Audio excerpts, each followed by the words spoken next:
Welcome everybody to Wednesday Night Flights, where I'm starting a new series about playing the Star Wars X-Wing miniatures game and just throwing together some casual fun lists and just having a blast playing this awesome, amazing game.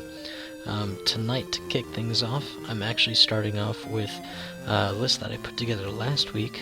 I rushed home from watching Star Wars episode, or it's not an episode, it's a Star Wars Rogue One, and I rushed home trying to come up with something that kind of encaptures my feeling about the new canon, the new storyline, and the characters that have been added to the Star Wars universe that I really thoroughly enjoyed within the movie. They don't really mesh too well together, so what I figured out is maybe we bring the old cast that originally stole the Death Star plans, we bring them in with the new cast. And you know what? We came up with something that actually kind of works kind of well together, at least on paper. Alright, so to start things off, we have Cassian Andor. He's the new Kyle Katarn. He's flying a U-Wing, which is a brand new ship to the Star Wars universe and the Star Wars X-Wing miniatures game. He's flying, it's a large base ship, and Cassian gives it the ability to take a stress off of one ship at range 1 to 2. This allows us to perform some difficult maneuvers. It also allows us to perform some abilities that gives us stress. We pull that stress off in the activation phase, and now we can actually do a red maneuver, even though we were stressed while we were planning that red maneuver. It gives us a lot of options. So we're going to try him out. We're going to pilot him with a crew member, Kyle Katarn, the man he's replacing. Granted, they actually have a bit of a similar look. When I first saw the trailer, I thought for sure it was Kyle Katarn. But no, it's Cassian Andor. Now we're going to bring Kyle in the mix. When we take that stress off of somebody, or even if we take our own stress off with a green move, we get to add a focus token to ourselves. This gives Cassian the ability to take target locks, or take a second focus if he wants to. It allows him to be stressed and still get focus tokens. There's some utility that we can utilize with this. It gives us options.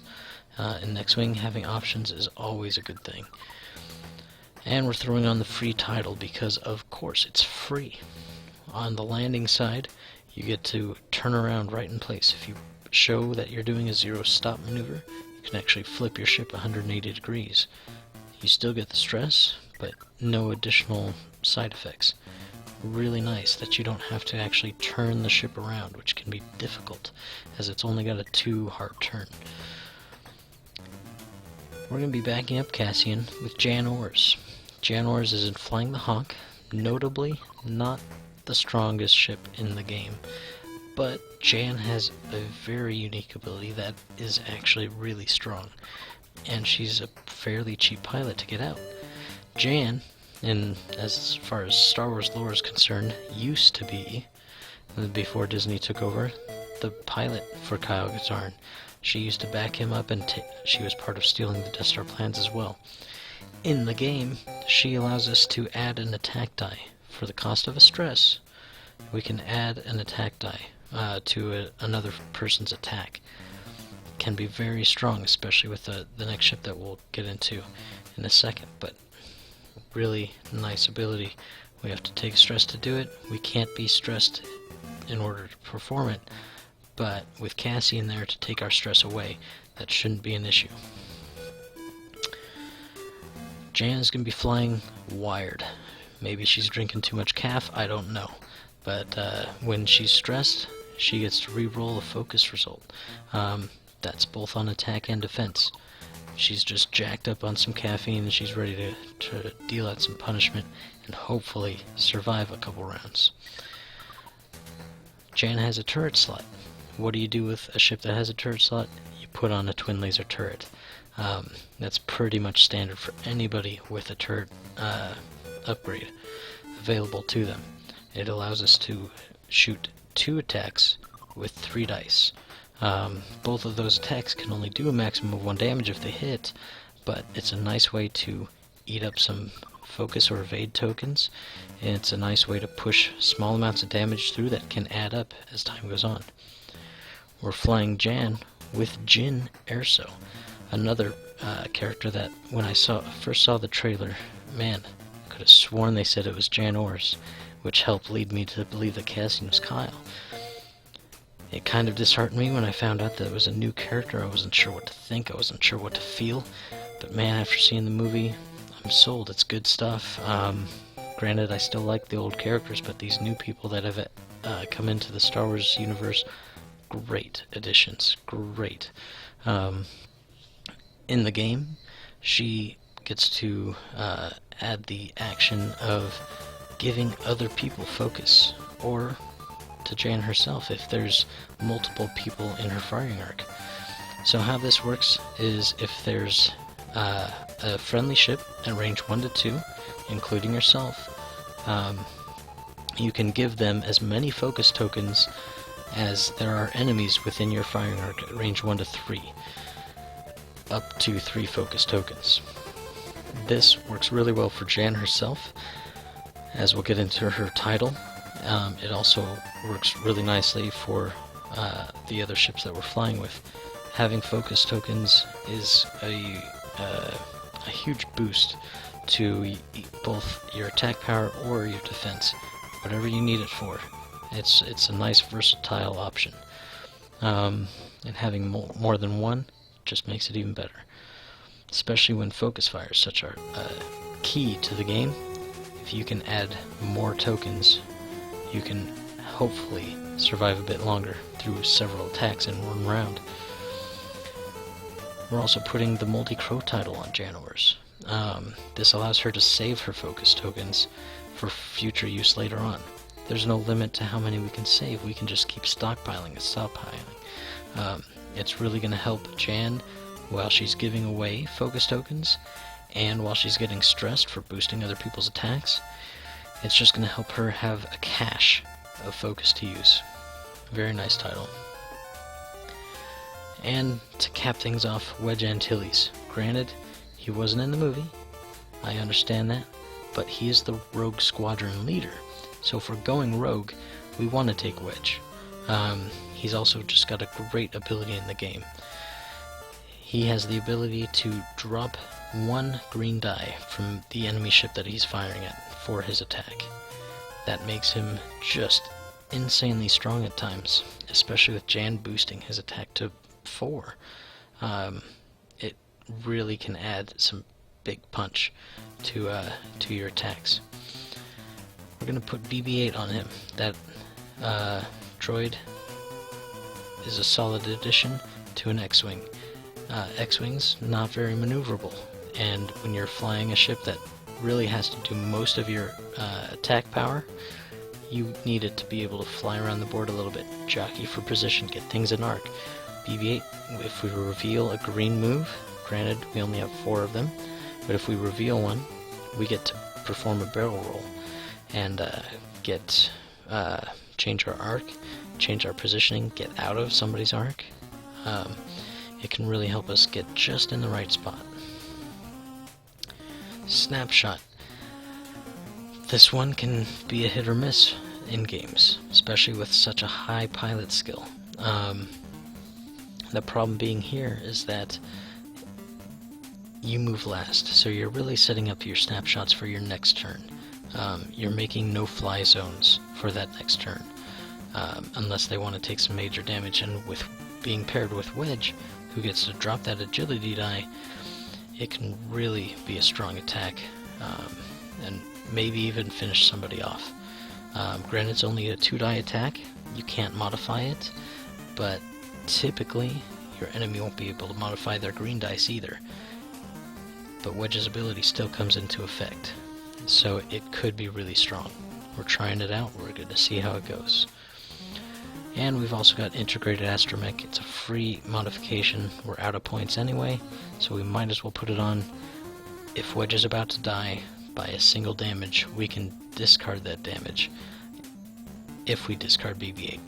It's a bit of a hit to us, but hey, if it keeps the ship on the table, it keeps the ship on the table.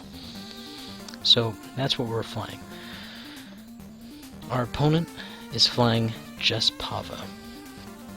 Jess is a newer T-70 X-Wing, so the timeline gets a little skewed here, but this is my opponent. I have no control over him. But Jess can re-roll her dice as long as there's friendly ships near her. If both of the friendly ships are near her, she can re-roll both, up to 2 dice. If only one, just one. So she needs to stay in formation. She wants to stay close. She's flying with R2-D2. Allows her some regeneration. If she performs green moves, she can regain some shields. He's also flying her with Integrated Astromech. Another way just to keep somebody alive just a little bit longer. Poe Dameron. Great character from The Force Awakens. Also an outstanding pilot in this game. If he rolls a focus result, both on offense and defense, and he has a focus token on board, he can just automatically flip that result to a hit or an evade, depending on what he needs for that roll. So he's a very strong addition to any squad. Any Rebel squad would be happy to have him. He's flying with R5P9. R5P9 because Poe is going to be taking so many focus actions. On the off chance Poe doesn't have to use it because he gets a free flip once per attack, he can just save that focus token to the end of the round, then spend it with R5P9 to recover a shield. Can be really nasty. He's also got auto thrusters on Poe. If we're trying to shoot him with a turret weapon and we're out of arc, or if we're shooting him at range 3, it's gonna be bad for us. He gets to flip a blank result to an evade result. Devastating to some of our attacks. But hopefully Wedge shedding one of those agility die really gonna help negate some of that. He's also got Miranda Donnie in a K-Wing. K-Wings, really strong ships. They can load a lot of ordnance on, but what he's using it for is actually her regenerative capabilities, as well as her ability to pack an additional punch to her own attack. She can either drop an attack die to regain a shield. She can also gain an attack die if she spends a shield. Can really make for a bad day. So all 3 of his ships are regenerating. Makes it a pain to take them out. Miranda has a turret, and what did I say about turrets? Yeah, just put on twin laser turret. We've already gone through it, no need to do it again, but it just goes to show you how strong this card is.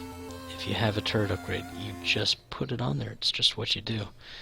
Unless you're just so hurting for points that you can't do it.